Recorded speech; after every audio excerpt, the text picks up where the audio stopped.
Sebuah gereja yang tenang tiba-tiba berubah menjadi tempat yang penuh keajaiban yang tak pernah diduga. Ketika api besar hampir merenggut nyawa seorang biarawati, sesuatu yang luar biasa terjadi. Ayat-ayat Al-Quran menjadi penyelamatnya. Kejadian ini bukan hanya mengguncang iman Mary Elizabeth, sang biarawati, tetapi juga membuka mata seluruh jemaat gereja. Apa yang sebenarnya terjadi? Bagaimana keajaiban ini mampu mengubah keyakinan banyak orang dalam sekejap? Saksikan kisah luar biasa yang mengguncang hati dan menginspirasi banyak orang.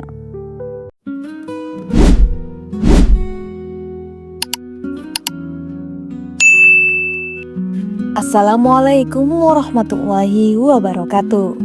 Pada tahun 1892, di sebuah kota kecil yang tenang di pedalaman Inggris, sebuah gereja megah berdiri dengan menara lonceng yang menjulang tinggi menjadi kebanggaan kota tersebut.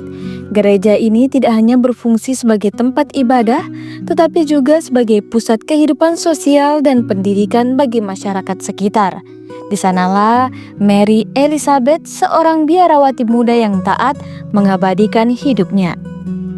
Mary Elizabeth dikenal sebagai wanita yang penuh kasih dan berkomitmen.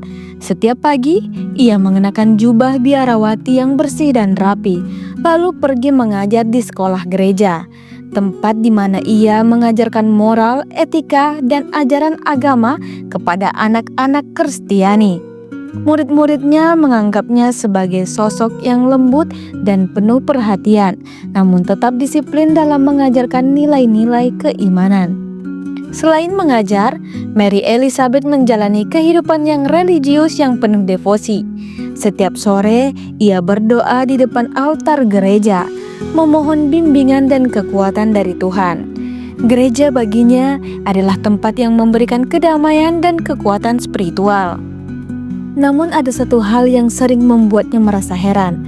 Beberapa jemaat yang datang ke gereja membawa anak-anak kecil yang tidak begitu akrab dengan suasana ibadah. Anak-anak itu sering berjalan-jalan di lorong gereja dengan sikap yang tidak tertib. Mary Elizabeth melihatnya sebagai bagian dari kehidupan yang penuh aktivitas dan kesibukan. Pada suatu hari Minggu, gereja dipenuhi oleh jemaat. Suasana ramai terdengar di berbagai sudut gereja, diiringi dengan nyanyian pujian yang menggema. Di tengah hikmatnya misa, ada sekelompok anak kecil yang gelisah. Salah satu dari mereka adalah Thomas, anak lelaki berusia sekitar 8 tahun yang dikenal nakal dan suka mencari perhatian. Begitu Thomas membawa sebuah kotak kecil berisi korek api kayu yang ia curi dari rumahnya, ia memamerkannya kepada teman-temannya dengan bangga, mengundang rasa penasaran mereka. Saat misa berlanjut, Thomas menyelinap keluar dari bangkunya bersama dua temannya. Mereka berbisik-bisik sambil melangkah perlahan menuju area belakang gereja, tempat gudang penyimpanan altar dan perlengkapan misa disimpan. Tempat itu biasanya sepi, jarang ada yang memperhatikan, sehingga menjadi lokasi sempurna bagi anak-anak itu untuk bermain tanpa diketahui. Dengan rasa ingin tahu yang besar, Thomas menyalakan sebatang korek api. Api kecil pun berkobar di ujung kayu, memancarkan cahaya jingga yang memikat. Mereka tertawa-tawa, menyalakan korek satu persatu, terpesona oleh nyala api yang mereka anggap seperti permainan sihir. Namun dalam sekejap, kesenangan itu berubah menjadi bencana. Sebatang korek api yang menyala terjatuh di atas selai kain altar yang tergantung di dinding gudang. Kain itu dengan cepat terbakar, menciptakan asap tebal yang mulai memenuhi ruangan. Panik, anak-anak itu berlari keluar tanpa memberitahu siapapun. Api yang awalnya kecil segera melahap kain-kain lainnya, menyambar kayu-kayu tua yang menjadi bagian dari bangunan gereja. Asap hitam mulai menyebar ke dalam ruangan utama gereja, membuat jemaat yang sedang beribadah tersentak oleh bau hangus yang menyengat. "Api! Kebakaran!" teriak seorang dengan suara penuh ketakutan. Sisi gereja sontak diliputi kepanikan. Orang-orang mulai berlari menuju pintu keluar, saling berdesakan untuk menyelamatkan diri. Para biarawati dan pendeta dengan sigap mencoba memandu jemaat menuju pintu utama, meskipun api terus menjalar dengan cepat. Mary Elizabeth yang saat itu berada di dekat altar segera menyadari situasi darurat itu. Dengan tekad kuat, ia berlari ke gudang gereja, berniat menyelamatkan kitab-kitab suci dan benda-benda sakral yang disimpan di sana. Namun dalam kegelapan dan asap yang semakin tebal, ia kehilangan arah. Dalam keadaan panik, tangannya meraih sebuah kitab besar yang tergeletak di atas meja kayu dekat gudang. Ia mengira itu adalah Alkitab besar milik gereja. Mary Elizabeth memeluk kitab itu erat-erat di dadanya, memohon perlindungan ilahi sambil terbatuk-batuk karena asap yang mencekik tenggorokannya. Di luar, api telah melahap hampir seluruh bangunan gereja. Para pemadam kebakaran yang tiba di lokasi bekerja keras memadamkan kobaran api yang terus membesar. Sementara para jemaat berdiri dari kejauhan, menangis dan berdoa dengan cemas. Namun di tengah kobaran api yang seakan tak terpadamkan itu, sebuah keajaiban yang tak terduga segera terungkap. Sesuatu yang mengubah hidup Mary Elizabeth dan seluruh warga kota selamanya. Kobaran api terus merajalela, menelan kayu tua dan ornamen megah yang menghiasi bagian dalam gereja. Jeritan dan tangisan terdengar di luar, sementara asap hitam mengepul ke langit, menciptakan pemandangan yang mengerikan. Tim pemadam kebakaran bergegas menuju lokasi dengan kereta kuda yang membawa tong-tong air. Mereka bekerja keras memadamkan api yang semakin mengamuk, tetapi tampaknya mereka berhadapan dengan sesuatu yang jauh lebih besar dari yang bisa mereka kendalikan. Di dalam gereja yang mulai runtuh, Mary Elizabeth masih berada di dekat gudang penyimpanan. Asap pekat membuatnya sulit bernafas dan matanya berair hingga penglihatannya kabur. Namun, ia terus memeluk kitab besar yang ia sangkanya adalah Alkitab suci, menggenggamnya dengan erat seolah kitab itu adalah satu-satunya pelindung di tengah amukan api. Sementara itu, para biarawati dan pendeta yang berhasil keluar berteriak mencari Mary Elizabeth. Beberapa dari mereka bahkan mencoba masuk kembali, tetapi panas yang menyengat memaksa mereka mundur dengan putus asa. Mereka hanya bisa berdoa agar Tuhan memberikan keajaiban di tengah bencana ini. Tiba-tiba suara keras terdengar dari dalam gereja yang hampir runtuh. Sebuah tiang kayu besar jatuh, memicu letukan api yang lebih besar. Semua orang yang menyaksikan dari kejauhan menutup wajah mereka dengan ketakutan, yakin bahwa tidak ada seorang pun yang bisa selamat dari gereja. Namun, ketika api mulai mereda setelah berjam-jam perjuangan, tim penyelamat mendekati reruntuhan untuk mencari korban yang mungkin masih hidup. Dengan hati-hati, mereka memeriksa setiap sudut yang tersisa, berharap menemukan tanda-tanda kehidupan. Meskipun kecil, kemungkinan ada yang selamat. Di balik puing-puing altar utama, mereka menemukan sesuatu yang mengejutkan. Di antara kayu-kayu yang hangus dan abu yang masih mengepulkan asap, Mary Elizabeth ditemukan sedang berlutut memeluk sebuah kitab besar yang tidak terbakar sedikit pun. Wajahnya pucat, tetapi matanya terbuka penuh ketenangan yang tak dapat dijelaskan. "Biarawati itu masih hidup," teriak salah satu petugas penyelamat dengan penuh keterkejutan. Mary Elizabeth perlahan tersadar, batuk-batuk ringan karena sisa asap yang memenuhi paru-parunya. Para penyelamat segera membopongnya keluar dari reruntuhan. Sementara warga yang menonton dari kejauhan terteguh dalam keheningan penuh rasa syukur dan ketidakpercayaan. Saat Mary Elizabeth dibaringkan di atas tandu, tangannya masih erat memeluk kitab yang disangkanya adalah Alkitab gereja. Namun ketika ia perlahan menurunkan pandangannya, sesuatu yang tak terduga membuat jantungnya berdebar kencang. Kitab itu bukanlah Alkitab seperti yang ia pikirkan. Tulisannya tertera di sampulnya yang masih utuh tanpa bekas terbakar, berbunyi dalam huruf Arab yang asing baginya, Al-Quran Al-Karim. Mary Elizabeth tertegun, tak mampu berkata-kata. Di tengah api yang melahap segalanya, kitab ini tetap utuh dan yang lebih luar biasa, dirinya sendiri juga selamat tanpa luka sedikit pun. Air matanya mengalir tanpa bisa ia tahan. Apakah ini suatu kebetulan ataukah sebuah tanda yang lebih dalam dari sekitar mukjizat?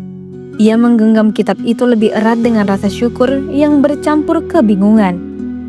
Hatinya diliputi perasaan yang tak dapat ia jawab saat itu. Apa arti semua ini? Mengapa kitab ini bisa berada di gereja mereka? Dan mengapa Tuhan menyelamatkan dirinya dengan cara yang begitu misterius? Di tengah kepulan asap terakhir yang memudar, Mary Elizabeth mulai menyadari bahwa hidupnya tidak akan pernah sama lagi. Namun sebelum sempat mengatakan apa-apa, ia dilarikan ke rumah sakit terdekat bersama para korban lainnya. Di tengah kekacauan evakuasi, seorang petugas penyelamat yang kebetulan adalah keturunan Arab mendekati Mary Elizabeth dengan rasa penasaran. "Maaf," katanya sopan menunjukkan kitab yang ia peluk. "Itu Al-Quran, kitab suci umat muslim." Kata-kata itu bergema di telinga Mary Elizabeth seperti lonceng yang berdentang keras. Al-Quran? Bagaimana bisa kitab itu berada di dalam gereja mereka? Pikirnya dipenuhi oleh berbagai pertanyaan yang tak terjawab. Ia menatap petugas itu dengan tatapan kosong, lalu kembali melihat kitab di tengahnya. Yang lebih membingungkan, kitab itu tidak terbakar sedikit pun. Sementara setiap benda lain gereja, termasuk Alkitab besar di atas altar, hancur menjadi abu. Kitab ini tetap utuh, kulitnya yang lembut, lembarannya yang bersih, semuanya seperti baru. Mary Elizabeth tak bisa menahan air matanya lagi.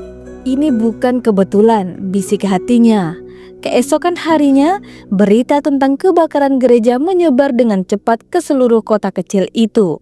Warga berkumpul untuk memberikan doa dan dukungan kepada para korban, namun yang paling menjadi bahan perbincangan adalah kisah Mary Elizabeth yang selamat secara ajaib sambil memegang kitab suci yang tak banyak dikenal oleh orang di sana.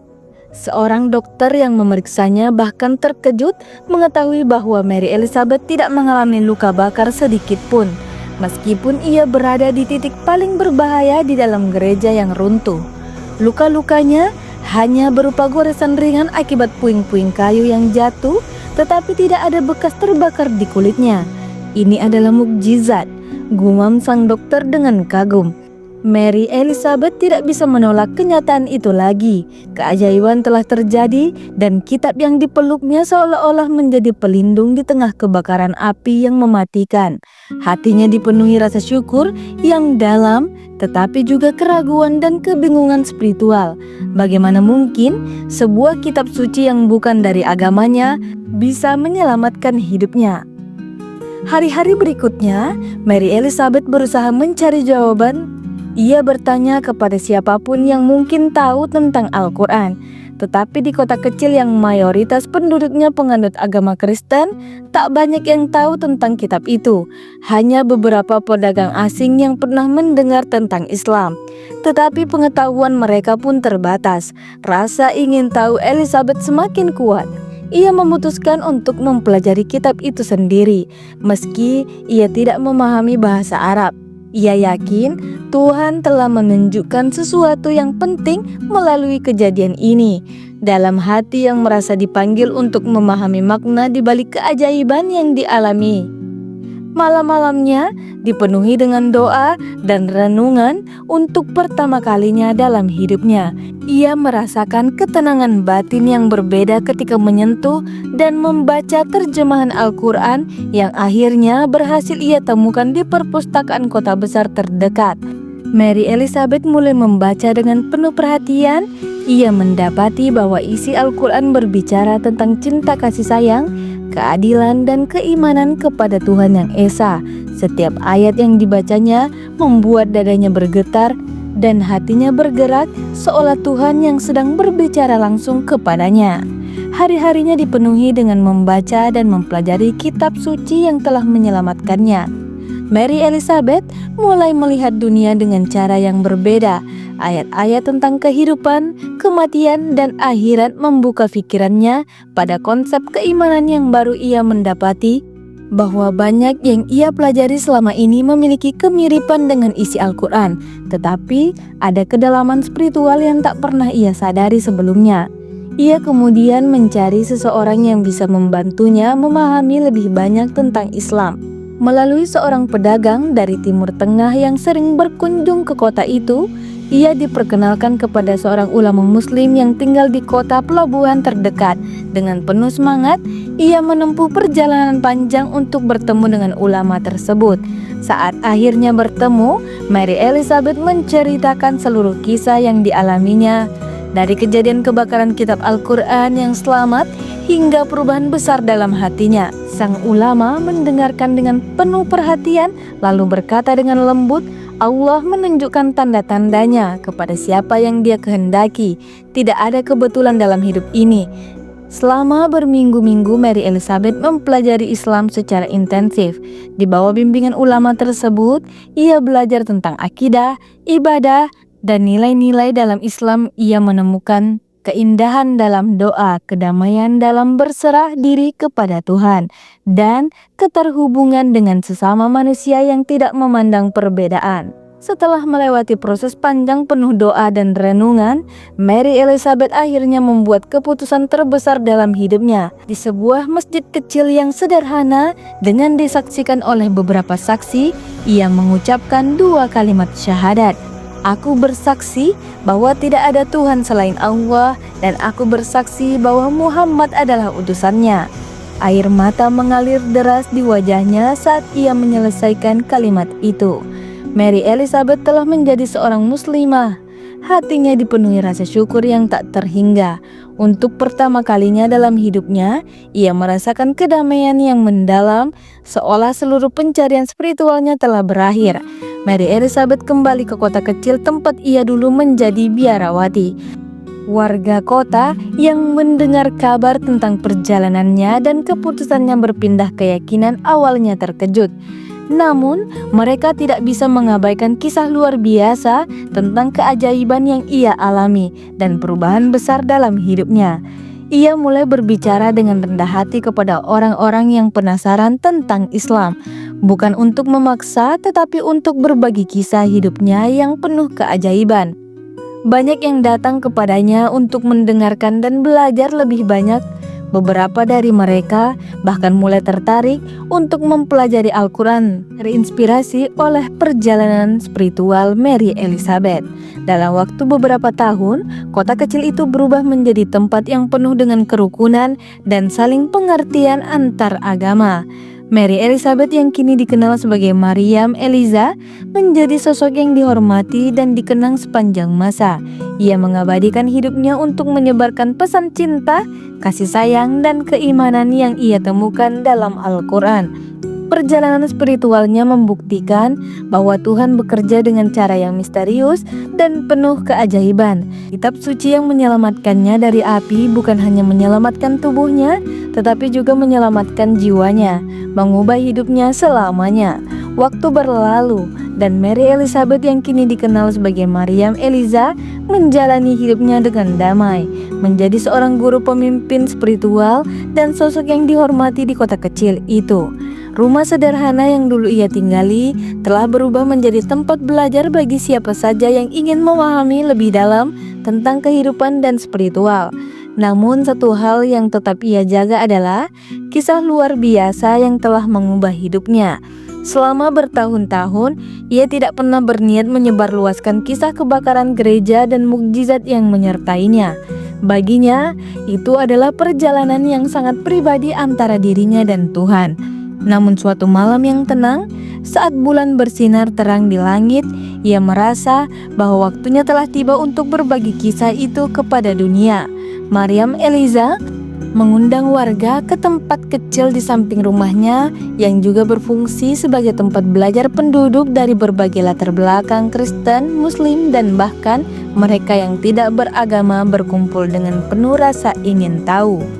Dengan suara yang lembut namun penuh keyakinan, Maria mulai bercerita yang mengisahkan segalanya tentang masa lalunya sebagai biarawati yang taat, tentang hari mengerikan ketika gereja terbakar, dan tentang saat-saat ia mendapati dirinya memeluk sebuah kitab yang ia kira Alkitab, tetapi ternyata adalah Al-Quran. Ia mengungkapkan bagaimana kitab itu tetap utuh meskipun api melahap segala sesuatu di sekitarnya, termasuk altar dan seluruh bangunan gereja. Ia berbicara tentang perjalanannya mencari makna, mempelajari Islam dengan rendah hati, hingga akhirnya menemukan kedamaian sejati yang tidak pernah ia rasakan sebelumnya. Ia mengisahkan bagaimana Tuhan menyelamatkannya secara fisik dan spiritual, membawa hidupnya ke arah yang tidak pernah ia bayangkan. Ketika Maryam selesai berbicara, keheningan menyelimuti ruangan. Beberapa orang menahan air mata terharu oleh kisah penuh keajaiban itu. Bagi banyak dari mereka, cerita itu adalah bukti nyata bahwa Tuhan bekerja dengan cara yang tidak bisa dijelaskan oleh logika manusia. Seorang pendeta tua yang pernah melayani bersamanya di gereja berdiri dengan air mata mengalir di wajahnya. Aku dulu meragukan banyak hal dalam hidup ini, tapi setelah mendengar kisahmu, aku percaya bahwa Tuhan memiliki rencana yang jauh melampaui pemahaman kita. Beberapa warga yang hadir malam itu mulai mempelajari Al-Quran, terinspirasi oleh keimanan dan ketulusan Maryam. Tidak sedikit dari mereka yang kemudian memutuskan untuk mengikuti jalan hidup yang ia tempuh menerima Islam dengan hati terbuka. Maryam Eliza menghabiskan sisa hidupnya dengan melayani masyarakat tanpa memandang agama atau latar belakang. Ia dikenal karena kebaikan hatinya, ketulusan nasihatnya, dan semangatnya untuk menyebarkan pesan cinta dan toleransi yang ia temukan dalam ajaran Islam. Ketika akhirnya ia dipanggil kembali oleh Tuhan di usia lanjut, seluruh warga kota baik yang Muslim, Kristen, maupun lainnya menghadiri pemakamannya untuk memberikan penghormatan terakhir. Mereka tidak melihatnya sebagai biarawati yang berubah keyakinan, tetapi sebagai seorang perempuan suci yang hidupnya adalah mukjizat dan kisahnya adalah pelajaran tentang keimanan yang tulus. Di atas nisannya yang sederhana, tertulis sebuah ayat yang selalu ia pegang teguh sepanjang hidupnya. Barang siapa yang bertakwa kepada Allah, niscaya akan mengadakan baginya jalan keluar dan memberikan rezeki dari arah yang tiada disangka-sangkanya. Quran Surat At-Talaq ayat 2 hingga 3.